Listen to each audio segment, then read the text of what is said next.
आजपासून घरामध्ये एवढीच रक्कम त्या ठिकाणी ठेवता येणार नाही, तर होणार मोठा दंड।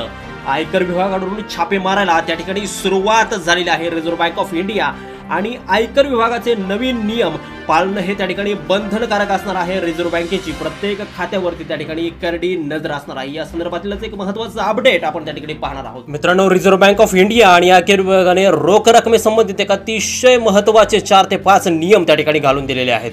हे नियम जर का तुम्ही पाळले नाही तर तुम्हाला तब्बल 137% दंड आणि मोठ्या कायदेशीर कारवाईला सामोरं जावं लागू शकतं। आता आयकर विभागाची प्रत्येक व्यवहारावरती, प्रत्येक बँक खात्यावरती करडी नजर असणार आहे। तेव्हा जर तुमची जर कोणी तक्रार जर केली किंवा तुमचा एखादा गैरव्यवहार जर आढळून आला, तुम्ही कॅश मर्यादा ओलांडली, तर तुमच्या घरावरही कदाचित रेड पडू शकते आणि तुम्हाला मोठ्या कारवाईला सामोरं जावं लागू शकतं।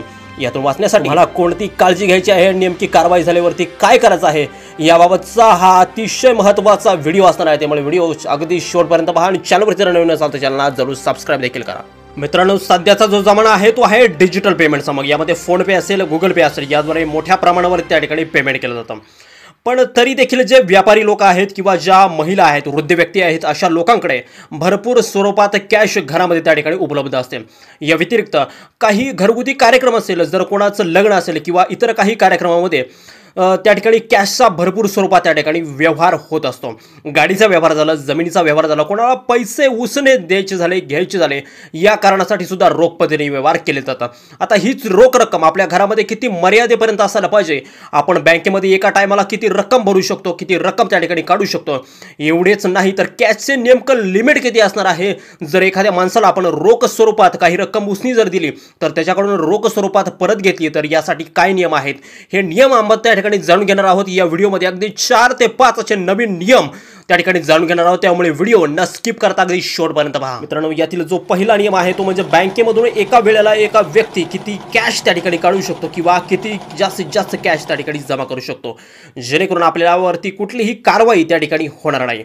यानंतर दुसरा जो काही नियम आहे त्यामध्ये असं आहे की आपल्या घरामध्ये कुठलं फंक्शन असेल किंवा कुठलं कार्य वगैरे असेल तर कॅश स्वरूपात व्यवहार आपण किती लिमिटपर्यंत त्या ठिकाणी करू शकतो। तिसरा नियम आहे, आपण आपल्या मित्रांकडून किंवा एखाद्या नातेवाईकाकडून किती पैसे त्या ठिकाणी कॅश स्वरूपात घेऊ शकतो, यासाठी काही वेगळे नियम आणि काही वेगळ्या कॅश मर्यादा त्या ठिकाणी लावण्यात आलेल्या आहे। आणि शेवटचा आणि चौथा नियम तो म्हणजे फार महत्त्वाचा, 99% लोक त्या ठिकाणी इथंच चूक करत असतात, ती म्हणजे आपण जास्तीत जास्त किती रोख रक्कम आपल्या घरामध्ये त्या ठिकाणी ठेवू शकतो, या बाबतीत आपण सखोल माहिती त्या ठिकाणी घेणार आहोत। हो, यातला जो का पहिला नियम आहे तो पहिला नियम म्हणजे बँक ट्रान्झॅक्शन आणि बँक व्यवहारासंदर्भातला। नेमकी इथं 99% लोक त्या ठिकाणी चुकी करत असतात। कारण काय होतं बघा की हा नियम बऱ्याचशा लोकांना त्या ठिकाणी माहीतच नसतो। बँकेमधून, बँकेच्या कुठल्याही खात्यामधून तुम्ही जर जास्तीत जास्त कॅश किंवा रोख स्वरूपात रक्कम किती काढू शकता, तर एक व्यक्ती एका वेळेला किती कॅश भरू शकतो, यासाठीचा नियम आपण सर्वात आधी पाहूयात। आता एक मोठा नियम असा आहे की ज्यामध्ये तुम्ही 20 लाखाच्या वरती 1 कोटी रुपयापर्यंत जर तुम्ही कॅशमध्ये जर काय ट्रान्झॅक्शन केलं किंवा कॅश जर काढली किंवा जमा जरी केली तरी तुम्हाला त्या ठिकाणी 2 ते 5% TDS त्या ठिकाणी जमा करावा लागतो। ज्यावेळेस हा TDS भरला जातो त्यावेळेस तात्काळ आयकर विभागाला त्या ठिकाणी कळतं आणि खरा प्रॉब्लेम त्या ठिकाणी तिथून पुढे सुरू होतो। मग यातून जर वाचायचं असेल तर या दरवेळेस तुम्ही त्या ठिकाणी जास्तीत जास्त 50,000 पर्यंत त्या ठिकाणी कॅश व्यवहार केले पाहिजे। जर तुम्ही पाहिलं असेल की 50,000च्या वरती आपण जर का व्यवहार करत असतो तर बँक आपल्याकडून पॅन कार्ड नंबर त्या ठिकाणी मागून घेते आणि तिथून पुढे आयकर विभागाला संपूर्ण गोष्टीवरती तुमची त्या ठिकाणी नोंद ठेवावी लागते। आता दुसरा नियम असा आहे की तुमच्या घरामध्ये जर कोणाचं लग्न असेल किंवा जर एखादं फंक्शन असेल त्यासाठी नियम त्या ठिकाणी वेगळा आहे कॅशच्या व्यवहारासाठी। आता एखाद्या लग्नासाठी किंवा एखाद्या फंक्शनसाठी कोणाला किती पैसे द्यायचे आहेत किंवा समजा तुम्हाला केटरिंगवाल्याला पैसे द्यायचे, मंडपावाल्याला पैसे द्यायचे, या सगळ्यामध्ये तुम्हाला पैसे द्यायचे असतात, एखादं गिफ्ट त्या ठिकाणी द्यायचं असतं, त्या पैशांचं नेमकं लिमिट काय असणार आहे। आता यासाठी आयकर विभागाने एक वेगळं सेक्शन दिलं आहे। तो सेक्शन म्हणजे 269 ST नावाने एक सेक्शन त्या ठिकाणी आहे। यासाठी लग्नाच्या अंतर्गत तुम्ही 2 लाखापर्यंतच्या त्या ठिकाणी व्यवहार करू शकता, एवढी मर्यादा त्या ठिकाणी ठेवण्यात आली आहे। जर का एखाद्या मित्राकडून किंवा एखाद्या नातेवाईकाकडून तुम्हाला पैसे जर उसने घ्यायचे आहेत किंवा त्याला पैसे उसने द्यायचे आहेत तर नेमकी किती रक्कमचं लिमिट आहे, त्या रकमेच्या लिमिटपर्यंत तुम्ही पैसे उसने देऊ शकता किंवा घेऊ शकता।